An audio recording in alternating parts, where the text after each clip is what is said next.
Florence शॉवेल्श इनकी जो book है the game of life and how to play it, इस बुक से मैं आपको 5 फॉर्मूले बताने वाली हूँ या 5 लेसन्स बताने वाली हूँ जो आपकी लॉ ऑफ अट्रैक्शन की जर्नी को एक्सेलरेट करेंगे या आपकी जर्नी को फास्ट करेंगे कि कैसे आप जल्दी से जल्दी मैनिफेस्ट कर सकते हो।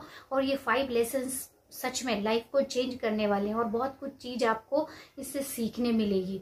तो उनका जो पहला फॉर्मूला है वो है, एक्चुअली ये जो गेम है ना लाइफ का, ये है the game of receiving end giving, और गिविंग एंड रिसीविंग दोनों ही तरह से ले सकते हो।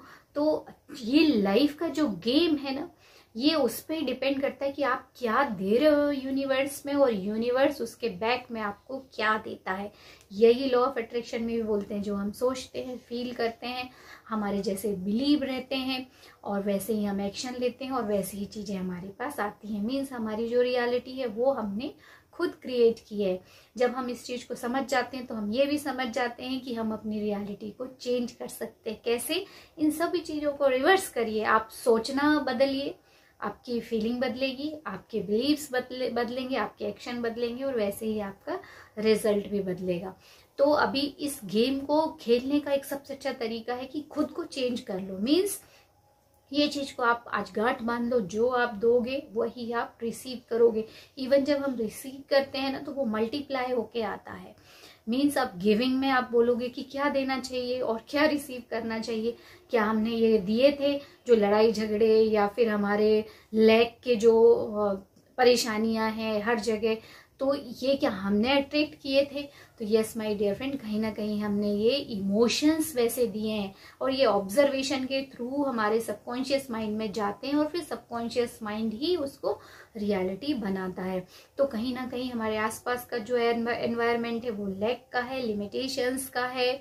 आपको हमेशा बोलते हैं ये काम मुश्किल है, वो काम मुश्किल है, आप इसमें अच्छे नहीं हो, आप उसमें अच्छे नहीं हो। इन सब चीजों ने हमको नेगेटिवली प्रोग्राम कर रखा है। 75% हमारा सबकॉन्शियस माइंड नेगेटिवली रिप्रोग्राम रहता है। तो कॉन्शियस माइंड में अगर आप बोलोगे, अभी एफर्मेशंस करोगे, I am rich, I am healthy, I am successful, but वो उसको पास ही नहीं होने देगा, क्योंकि कॉन्शियस माइंड हमेशा बोलेगा ये सच नहीं है।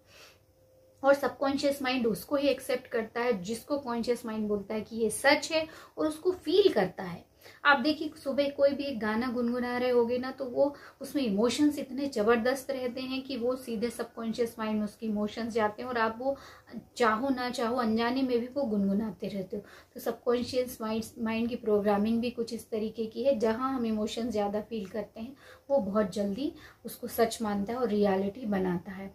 तो मैं आपको इसके थ्रू यही बताने वाली हूँ कि गिविंग में आप क्या क्या दे सकते हो तो उसका बैक में आपको क्या मिलेगा। गिविंग में जरूरी नहीं कि आप पैसा ही दो, उसको आप और दूसरे इमोशंस, पॉजिटिव इमोशंस के रूप में भी दे सकते हो। आप सबको लव की फीलिंग दीजिए, और ये तभी पॉसिबल है जब आप खुद को रिस्पेक्ट करना शुरू करोगे, खुद को सेल्फ लव करना शुरू करोगे। तो आप खुद भी चेंज होइए और दूसरों को भी उसी नज़र से देखिए। इसके लिए मैंने एक वीडियो भी रिलीज किया है सेल्फ लव का, आप वो भी जरूर देखिए, उससे आपको और अच्छी चीज़ें भी पता चलेंगी। तो जब हम ये चीज़ें देते हैं, लव की इमोशंस देते हैं, पीस की इमोशन देते हैं, हीलिंग की इमोशंस देते हैं, सिंपैथी की इमोशंस देते हैं, तो यही चीज़ें हमारे पास आती हैं। और ये वाइब्रेशन, आप इसको छोटा मोटा वाइब्रेशन मत समझिए। जो रियल लव का वाइब्रेशन रहता है ना, ये बहुत पावरफुल रहता है। We are a loving energy of universe. हम ये सिर्फ शरीर और आत्मा नहीं है, हम एक कॉम्बिनेशन है एक लविंग एनर्जी का, जो यूनिवर्स का। तो जब हम ओरिजिनल सोर्स से जुड़ जाएंगे, मीन्स गॉड के बारे में आपने जो सुन रखा है या जो उसके पावर है वो हम में भी वही पावर है। तो जब हम उससे यूनाइटेड हो जाते हैं तो क्या इम्पॉसिबल हमारे लिए, सब कुछ पॉसिबल है। तो आप इमोशंस दीजिए पॉजिटिव, वो मल्टीप्लाई होके आपके पास आते हैं। दूसरी बात, आप पैसा भी आपके पास जितना है, पर मनी की गिविंग रिसीविंग फ्रीक्वेंसी को भी तो बढ़ाना है। तो अगर आप 100 रुपीज भी आपके पास है तो आप उसमें से 5 रुपए किसी को दीजिए, खुशी खुशी दीजिए, ऐसी फीलिंग से दीजिए कि यस आई हैव इनफ, मेरे पास इतना है कि मैं दूसरे की भी हेल्प कर सकता हूँ। और जब आपका मन हो, आप खुश हो, तब दीजिए।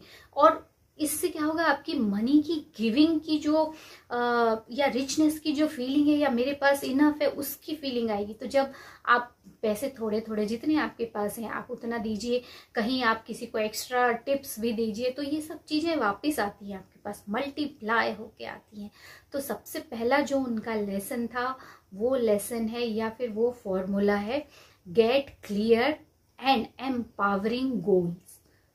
मेक एम्पावरिंग गोल्स मीन्स आप जो चाहते हो उसके लिए पहले क्लियर होना है कि हम क्या चाहते हैं जीवन में, उसको आप लिख लीजिए और वो एम्पावरिंग होने चाहिए। इसके लिए मैंने एक वीडियो बनाया था, डॉक्टर जॉन डी मार्टिनी की वैल्यू बेस्ड आप गोल सेट कीजिए, आपकी वैल्यू क्या है उसके अकॉर्डिंगली गोल सेट कीजिए, तो लॉ ऑफ अट्रैक्शन बहुत अच्छे तरीके से काम करता है और ये आपकी लाइफ को भी पूरी तरह से चेंज कर सकता है। तो जो उन्हीं को एम्पावरिंग गोल बताया है, मतलब जो आपके खुद के गोल होंगे जिसको करने में मजा आएगा वही एम्पावरिंग गोल होते हैं।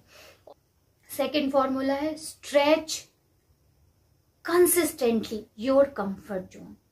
मीन्स हम जो चीज कंफर्टेबल है हमारे लिए, हम उसके लिए तो बड़े इजीली काम करने के लिए तैयार रहते हैं, पर हम जिस चीज के लिए डरते हैं ना वो आपको हमेशा उसको खत्म करते रहना चाहिए। मतलब मैंने कई बार बताया था कि आप एक काम ऐसा रोज कीजिए जिससे आप डरते हो, भले वो चाहे ये इस तरह की वीडियो बनाने में भी डर लगता है कई बार, या हम कॉन्फिडेंटली बोल पा रहे हैं कि नहीं इसमें भी डर लगता है, तो आप कहीं से भी शुरू कीजिए। जो काम करने से आप डरते हो वो काम धीरे धीरे शुरू कीजिए। अपनी जो कंफर्ट जोन है उसको हमेशा स्ट्रेच करते रहिए, कुछ कुछ नया सीखते रहिए, एक्सपेरिमेंट करते रहिए। ये क्यों है? क्योंकि आपको अगर लॉ ऑफ अट्रैक्शन आप चाहते हो कि अच्छे से काम करे और आपकी वो सारी डिजायर पूरी करे, तो वो सारी डिजायर कहाँ पूरी हैं? वो आपके कंफर्ट जोन के बाहर वहां एग्जिस्ट करती हैं, वो ऑलरेडी वहां पे डन है, बट आपको तो निकलना पड़ेगा उसको लेने जाने के लिए। तो वो क्या करेगा, जो आपकी सोचने समझने की शक्ति बढ़ाएगा, आपके अंदर एक कॉन्फिडेंस लेके आएगा, वो आउट ऑफ कंफर्ट जोन है। तो आप जो भी चाहते हो, जितनी चीजें मैनिफेस्टेशन करना चाहते हो, उसके लिए कंफर्ट जोन से निकलिए, आप इमोशनली निकलिए, प्रैक्टिस करके निकलिए, इंस्पायर्ड एक्शन लेके निकलिए, पर आपको वो निकलना ही पड़ेगा। और अभी वो आपके पास सिर्फ इसलिए नहीं है क्योंकि आप उस फ्रीक्वेंसी में नहीं हो, और अनकंफर्टेबल जो चीजें हैं वो एक्चुअली आपकी सारी जो रिक्वायर्ड चीजें वो वहीं एग्जिस्ट कर रही हैं। तो आप हमेशा अपने कंफर्ट जोन से बाहर निकलने की कोशिश करते रहिए और आपकी हर चीज मैनिफेस्ट होगी। थर्ड है वो है generate many bad ideas. Good idea को भी जनरेट कर सकते हो, बट जब हम बहुत सारी चीजें सोचते रहते हैं, सारी बुरी भी हो तो भी चलेगा, एक आध उसमें से अच्छी चीज आ ही जाती, और फिर वो एक आइडिया कहीं ना कहीं आपको रिजोनेट करता है, मतलब आपको ऐसा लगता है कि हाँ ये बेस्ट है, तो उस पर काम करना शुरू कीजिए। और नेक्स्ट जो फोर्थ लेसन है, make plenty of mistakes and learn from them.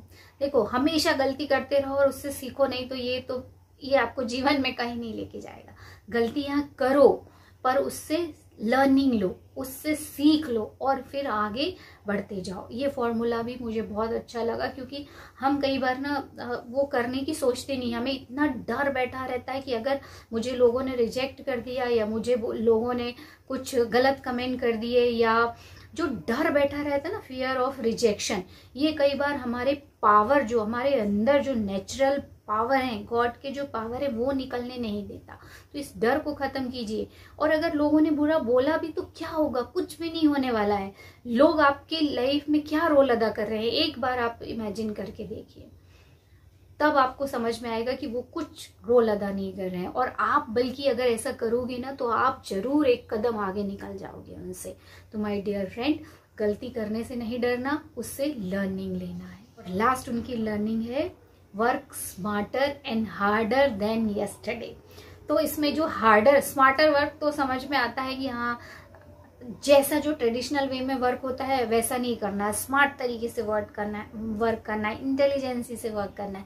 और जो हार्डर वर्क है, ज्यादातर सभी लोग बोलते हैं कि लॉ ऑफ अट्रैक्शन में हार्डर वर्क नहीं बोलते हैं। Yes my dear friend, harder work नहीं बोलते हैं, वो इंस्पायर्ड एक्शन होते हैं एक्चुअली। और जब आपको पता रहता है कि हाँ ये काम में मैं माहिर हूँ या ये काम करने में मुझे मजा आता है, तो वो काम आपके लिए हार्ड लगेगा क्या? बिल्कुल नहीं लगेगा। दूसरे बल्कि आपको बोलेंगे कि तुम इतना मुश्किल काम कैसे कर लेते हो, क्योंकि उनके लिए ये मुश्किल है। आपके लिए मुश्किल नहीं है, और आप बार बार जब करते जाओगे तो आपका लेवल इतना बढ़ जाएगा कि दूसरे को लगेगा कि ये देखो कितना हार्ड वर्क कर रहा है, जबकि आपको उस काम को करने में बहुत मजा आने लगता है। तो वो आपके लिए हार्ड नहीं होता है। यही लॉ ऑफ अट्रैक्शन से भी हमको सीख मिलती है, या आपको ये चीज इससे लेना चाहिए। जो हार्डर वर्क इन्होंने इसमें बोला है, इसका यही मतलब है कि आप अपनी मनपसंद काम को जब बहुत अच्छे से करने लगते हो तो लोगों के लिए आप हार्ड वर्क कर रहे होते हो, बट आपके लिए ये गेम की तरह होता है और आपको उसको प्ले करने में मजा आने लगता है, और इसके रिजल्ट भी बहुत अच्छे होते हैं। तो माय डियर फ्रेंड, ये फ्लोरेंस शॉवेल्सन के थे कुछ फॉर्मूले, आप इनको इम्प्लीमेंट करिए, लॉ ऑफ अट्रैक्शन आपके लिए और तेजी से काम करेगा। लास्ट में एक बहुत अच्छी चीज मैं बताना चाहती हूँ, ये कि लाइफ को कभी भी इतना सीरियस मत लीजिए कि आप जीना ही भूल जाओ। आपकी इच्छाएं अपनी जगह हैं, टेक्निक्स अपनी जगह हैं, बट कई लोग इतने सीरियस हो जाते हैं टेक्निक्स को, एलओए की टेक्निक्स को फॉलो करने में, कि वो उनके लिए वो भी एक काम लगने लगता है। तो ऐसा नहीं है, जीवन को एंजॉय करिए और बाकी सारे काम भी जैसे होते हैं ट्रेडिशनल वो भी करिए, और अपने आप पे भरोसा रखिए और ईश्वर पे भरोसा रखिए। ये आपके लिए हमेशा आपके फेवर में काम करता है, आपके पीछे हमेशा खड़ा रहता है यूनिवर्स आपको गाइड करने के लिए। तो be happy and listen your inner voice. I hope this video will help you, and we will meet in our next video. Till then.